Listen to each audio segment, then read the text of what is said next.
Namaste. Today we will discuss about the yoga practice model for the stress-induced disorders. In this presentation, we will have an outline on the introduction to the principles and practices of yoga, stress and its response, as well as the stress-induced disorders and their management through the yoga practice module, that is yoga for stress-induced disorders, yoga module for the practice of the stress-induced disorders. Yoga is one of the most ancient psychosomatic training known to the mankind with a history of more than 5,000 years. The principles and practices of yoga play a prominent role in the promotion of the positive health of the mind and body. They are also helpful for the prevention of variety of the disorders. The collective application of the principles and practices of yoga play a vital role in the effective management of the stress as well as the stress-induced disorders. The concept of yoga and the practical methodology and the principles are elaborated in one of the most authoritative classical texts of yoga, which is called as Patanjali Yoga Sutras. Maharshi Patanjali systematically collated, structured the curriculum of the principles and practices of yoga. Let us have a brief understanding about these two aspects, which are very essential for the successful practice of yoga.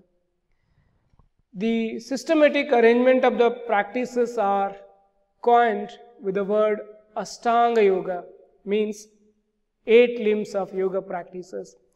They have been enumerated in Yoga Sutra, that is Yoga Anga. They are being classified as Yoga Anga, and the significance is also given. Yoga Anga Anushthanad Ashuddhikshaye Jnana Deepti Raviveka Khyati.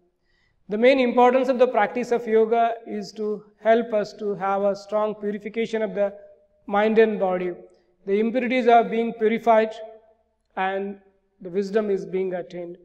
For that particular approach, there are 8 steps. They are known as Yama, Niyama, Asana, Pranayama, Pratyahara, Dharana, Dhyana and Samadhi. The practice of Yama is basically the systematic discipline of the social health. As we are being in the society, we need to establish the harmony with the society. As long as there is no harmony with the self and the society, it is a place of internal conflict which disturbs the peace of the mind. In order to be healthy and happy with the harmonious nature of the society, there are 5 essential social code of conduct. They are called as Ahimsa, Satya, Asteya, Brahmacharya, Aparigraha. These are to be followed in order to establish the social harmony in our environment. The second important component of the Ashtanga Yoga is the Niyama. The practice of Niyama inculcates a strong willpower and enhances the quality of the intellect as well as the stability of the emotions. There are 5 important practices which are being described in the form of Niyama. They are Shaucha, Santosha, Tapas, Swadhyaya and Ishvara Pranidhana. The practice of Shaucha mainly purifies the mental essence, develops one-pointedness, brings the control on the sensory organs. It develops an eligibility for understanding one's own true nature. That is, it's a qualification for the self-realization too.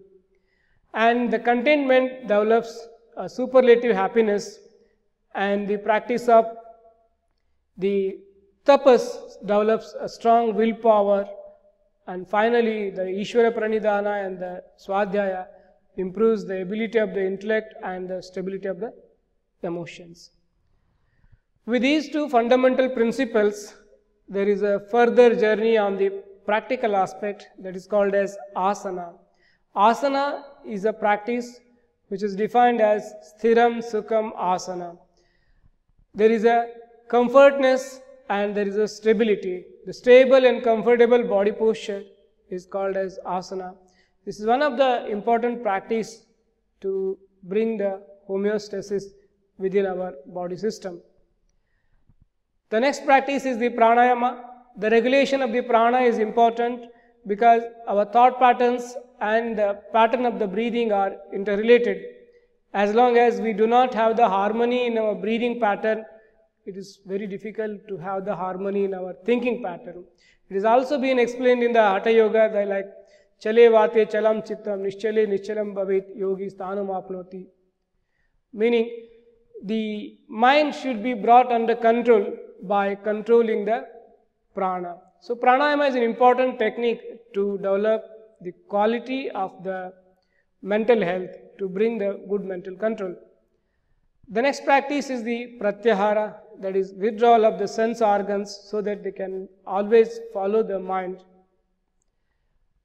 These 5 practices are considered like Bahiranga Yoga, and they will lead to the results like dharana, that is the concentration, one-pointedness will result, and the continuous practice of the concentration is the practice of meditation. And when the meditation is being accomplished with a successful practice, that leads to the state of bliss called as samadhi. This is an outline of the practices and principles of yoga as enumerated in the Ashtanga Yoga. Patanjali describes the concept of stress in yoga as chitta vikshepa. Chitta vikshepa is the concept in which the mental distractions are being described. There are 9 obstacles to the peace of mind. If any one of these 9 obstacles are present with any individual, it is quite common to experience the disturbances of the physical health or the mental health. These 9 obstacles are enumerated in the Patanjali Yoga Sutra 1.30th, in the chapter 1st, 30th Sutra, as it says, Vyadi, Sthana, Samshaya, Pramada, Alasya, Avirati, Bhranti Darshana, Alabdha Bhumikatva, Anamasti Tattvani, Chitta Vikshepaste, Antaraya. Antaraya means the impediments, the barriers or the hindrances to the mental peace, to the harmony of the mind. The first one is attributed to the disease. As long as there is a presence of the disease, it is an indicator that something is not working properly either in the mind or in the body. And then the mental laziness, which is attributed like sthana. Samshaya is another important place for the conflict of the mind. The mental conflict is there on account of the samshaya, the doubt, which is having the lack of absence. There is a absence of the wisdom. There is no clear understanding. Also, there is no decision-taking ability. These are in the state of confused chitta. And then there is a procrastination. Procrastination is like a thief which will always consume the time, and also it makes an individual to neglect his or her own roles. Because of that, many times we fail to manage the time and we bring a lot of disturbances.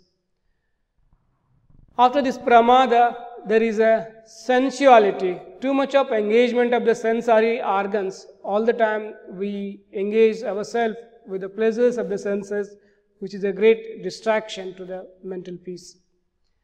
And then there are the concepts of Bhranti Darshana, that is the false philosophy or the confused philosophy. Many people are away from the realistic understanding.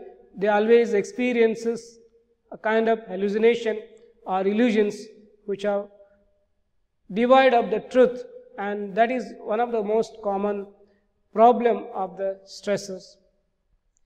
Then there is an inability to attain a particular stage, and there is an instability for the attained stage. So all these 9 obstacles collectively contribute to disturb the physical health as well as the mental health. Patanjali says that Dukkha Dhaurmanasya Angamejayatva Shwasa Prashwasa Vikshepa Sahabhuvaha. The companions of all these 9 obstacles are in the form of pain, dukkha. It may be either in the physical level or it may be in the mental level, but definitely there is a despair, dejection, which is called as unpleasant condition of the mind or the Dhaurmanasya.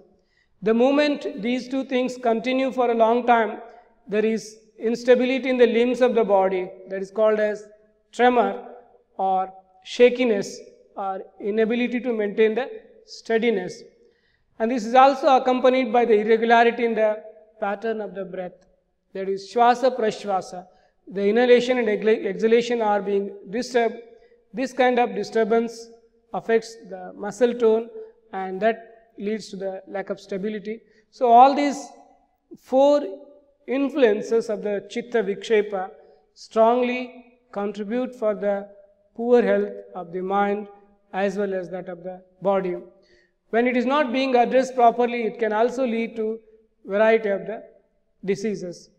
And there is one more important area of the stress concept in yoga, that is called as kleshas.